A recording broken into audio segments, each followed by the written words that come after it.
आज हम क्विक और इजी डिज़ाइन सीखेंगे। इसे आप पर्ल के साथ भी बना सकते हैं और विदाउट पर्ल के भी बना सकते हैं। सबसे पहले फैब्रिक पे एज पे अपने थ्रेड को अटैच करें, फिर चेन 1 बनाएं और जहाँ पर थ्रेड अटैच किया उसके थोड़े से डिस्टेंस को थोड़ा सा छोड़कर एक सिंगल क्रोशे बनाएंगे इस तरह से। अब चेन 3 बनाएंगे। अब ये जो सिंगल क्रोशे बनाया है, ये सिंगल क्रोशे के अराउंड में ये जो स्पेस है चेन 1 की और ये सिंगल क्रोशे के अराउंड में जाके 2 सिंगल क्रोशे बनाएंगे, 1 2 इस तरह से। अब इसे अपने डिज़ाइन को थोड़ी सी स्पेस छोड़कर सिंगल क्रोशे बनाकर इसे अटैच कर देंगे। जहाँ पर सिंगल क्रोशे बनाकर अटैच किया है वो सिंगल क्रोशे को पुल करेंगे। अगर आप पर्ल के साथ बना रहे हैं तो पर्ल अटैच करें, नहीं तो सिंगल क्रोशे बनाकर डिज़ाइन को कंटिन्यू करें।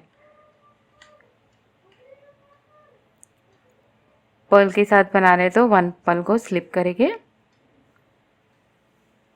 थोड़े से डिस्टेंस पे हमें पर्ल को अटैच कर देना है सिंगल क्रोशे बनाकर। तो ये पर्ल अटैच हो गई। अब फिर से चेन 3 बनाएंगे, 1 2 3 2 सिंगल क्रोशे बनाएंगे ये सिंगल क्रोशे के अराउंड में जाकर, 1 2 इसे भी अटैच कर देंगे इस तरह से। अब ये डिज़ाइन इसी तरह से कंटिन्यू होगी। इसके लूप को पुल करेंगे, पर्ल को स्लिप करेंगे,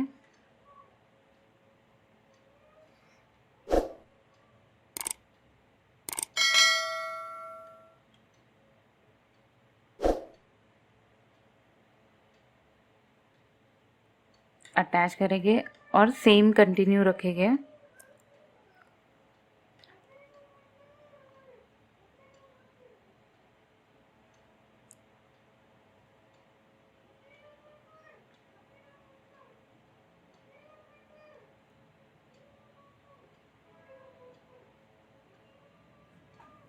इसी तरह से सेम रिपीट करके ये डिज़ाइन को कंप्लीट करें।